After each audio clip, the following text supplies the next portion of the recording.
Welcome, dear friends. Today I will share with you an inspiring story of love, loss, and new beginnings in the mysterious mountains. Enjoy the story.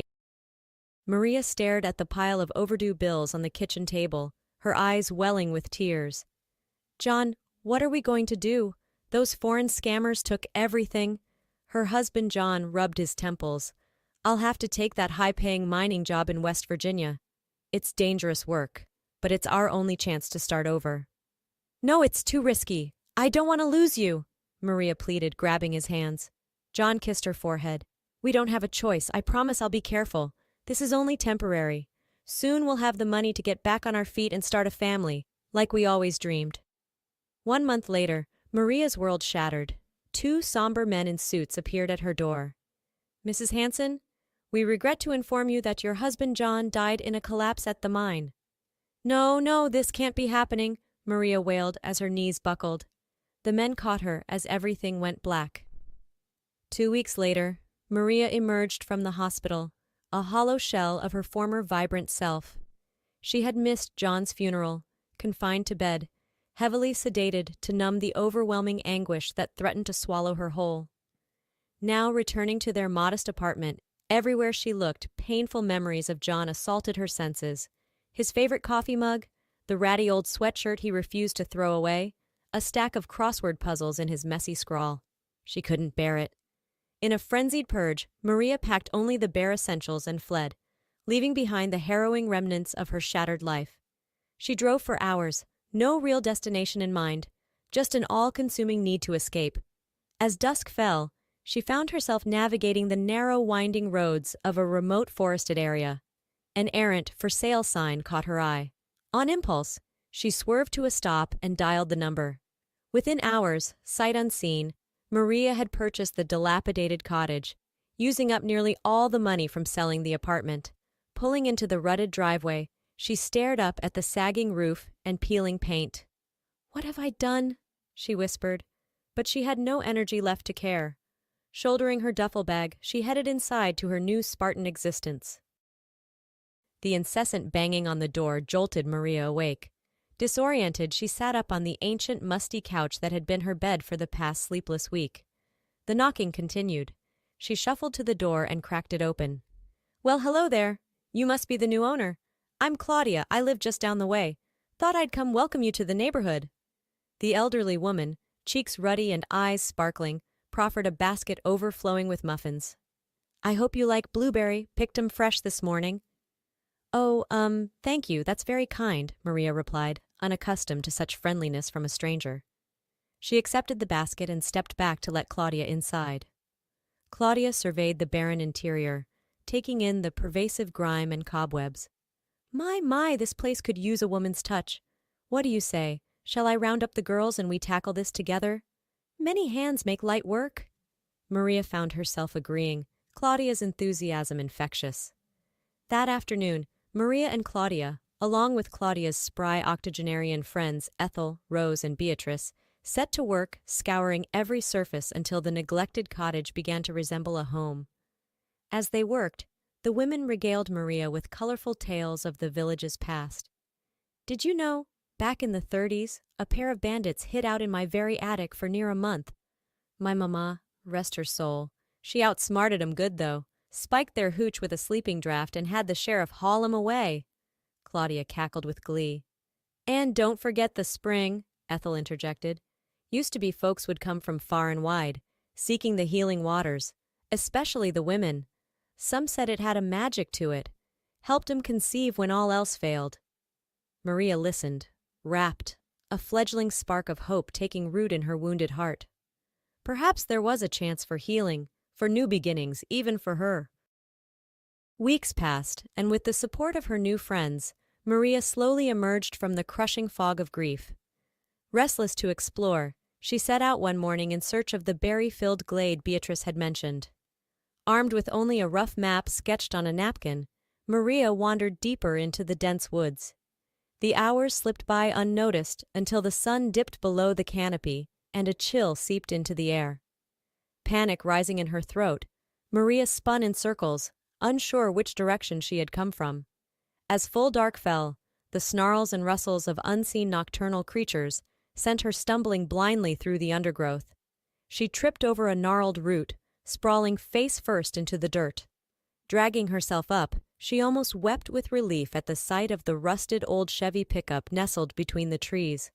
The abandoned truck told a story: bullet holes in the door, a threadbare blanket covering the bench seat, an old newspaper on the dash dated August 1934. This had to be the bandits' getaway vehicle Claudia mentioned. With no better options, Maria yanked open the creaking door and clambered inside, pulling the blanket tight around her. As her racing heart slowed, exhaustion overtook her, and she fell into a fitful slumber. Golden rays of early morning light filtering through the cracked windshield woke Maria. As she shifted to stretch out the kinks, her heel thudded against something hard. Twisting around, she tugged an ancient leather satchel out from under the seat. Hands trembling, expecting preserved rations or survival gear, she upended the contents onto the seat. Banded stacks of worn bills, faded but unmistakable, spilled out before her unbelieving eyes. The long-lost spoils of the bandits' final heist, buried for near a century. Maria's mind raced, overwhelmed by the staggering implications. Maria! Oh, thank the heavens! Claudia engulfed her in a bone-crushing hug as she staggered up the driveway, still clutching the satchel. When you didn't come home, we were fixing to ring the sheriff and form a search party. Ushering her inside, Claudia pushed a steaming mug of tea into Maria's hands, while the other women clucked and fussed. In halting words, Maria recounted her harrowing night in the woods and the incredible discovery. It's a fortune from the past. I could just keep it for myself, but that wouldn't feel right. Not after all you've done for me. I want to do something meaningful with it. Claudia, you said folks used to come to the village for the healing spring, right? What if we used this money to bring people back, give the spring and this place new life? Tears in her eyes, Claudia squeezed Maria's hands. Oh, honey, it's brilliant. You've got such a good heart. Just then, the screen door banged open and long jean-clad legs topped by a fitted white t-shirt strode in. Heya, Gran. Got here soon as I could. Heard some city slicker moved in and needed help with chores. Claudia jumped up to hug the handsome newcomer. Ian, your timing's perfect. Come meet Maria. As their eyes locked, Maria felt an unfamiliar flutter in her stomach. His warm smile and firm handshake sent tingles racing up her arm. Suddenly breathless, she returned his grin. Perhaps her new beginning had just arrived. 3 years passed in a whirlwind of dust, sweat, smiles, and laughter as the forgotten village blossomed back to life. Using the bandits' money, Maria and Ian worked with the village council to rebuild crumbling infrastructure and renovate the rundown structures. A steady trickle of new residents arrived, breathing energy into the town. At the heart of the renewal was the miraculous spring. Maria and Claudia led the initiative to build a rustic, yet welcoming sanatorium, where visitors could come to soak in the rejuvenating waters and reconnect with a simpler way of life. The reputation of the spring's healing power spread like wildfire, until the wait list was booked solid with guests from all walks of life seeking wholeness. Throughout the transformation, Maria and Ian grew ever closer, their bond forged by shared purpose and an undeniable chemistry. What began as stolen glances and casual touches inevitably flowered into something deeper, an aching tenderness that both electrified and terrified Maria. She had already lost one great love. The prospect of opening her heart again was almost too much to bear. One crisp autumn evening, as they sat together on the porch swing of the home they had built, Ian turned to Maria, firelight dancing in his earnest eyes. Maria, there's something I need to tell you. These years working by your side, I didn't expect this. Never thought I'd feel this way again after Sarah died. You've brought me back to life. I love you, I'm in love with you, have been for longer than I can recall. Tears spilling down her cheeks, Maria cupped his face in her hands. Oh, Ian, I love you too, so much that it scares me. Losing John nearly destroyed me. I don't know if I can survive that again. Brushing a thumb across her trembling lips, Ian rested his forehead against hers. I know, sweetheart, but we've been given a second chance. I want to spend whatever time I have on this earth loving you, if you'll let me. Maria surged forward, capturing his lips with her own. pouring all her love, her hopes, her healing into the kiss. She breathed against his skin. Yes, 1,000 times yes. The sun-dappled morning found Maria bent over the toilet, retching miserably. Startled by a gentle tap at the open bathroom door, she turned bleary eyes to meet Ian's concerned gaze. Hey, love, you all right there? You've been under the weather all week. Wiping her mouth, Maria accepted his outstretched hand and rose shakily. I don't know. Maybe it's just a stubborn flu? A sudden thought struck her, and she froze, eyes widening. Oh my, Ian, I think I might be pregnant. Ian's whoop of elation was so boisterous it brought Claudia running. Taking in the scene, the beaming smiles, the joyful tears, realization dawned and she engulfed them both in an exuberant embrace. I just knew it.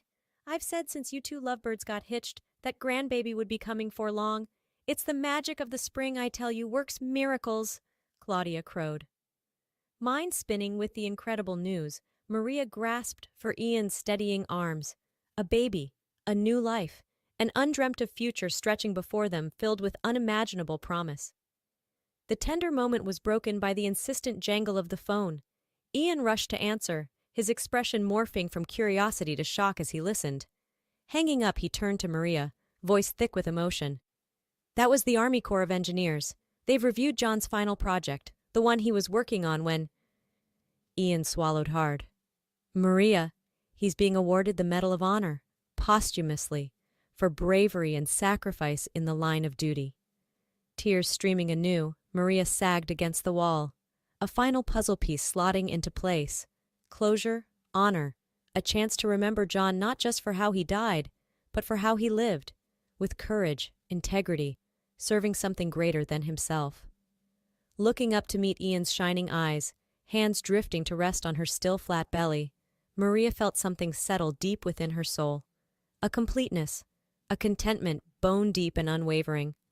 The grief would always be part of her, a hidden weight she carried, but it no longer defined her. She was Maria, wife and soon-to-be mother, partner and friend, architect of her own miraculous new beginning, in a place of healing and love. Her future was hers to write, and it was full of light. The apple-cheeked toddler zoomed across the lush green lawn on chubby legs, Maria and Ian following behind hand in hand, matching grins on their faces. From her seat on the porch, Claudia bounced the newest addition to the family, cooing nonsense to the gurgling babe. A touch over her heart, where she wore John's medal every day, and Maria sent up a silent prayer of gratitude. For second chances and new beginnings, for the love of friends and family, for the healing power of time and grace. The lost and broken woman she had been, that distant June day not so long ago, was but a memory, one Maria would carry always, but that no longer held dominion over her soul. She had risen from tragedy's ashes, forged a new path, created a life so beautiful and full it could take her breath away. And as she linked arms with Ian, tickling shrieks of their firstborn floating on the warm summer breeze, Maria knew with unshakable certainty that if John were here, he would be smiling too. Because against all odds, in the most unexpected of ways, she had found her miraculous spring, her new beginning, and she would cherish it, always.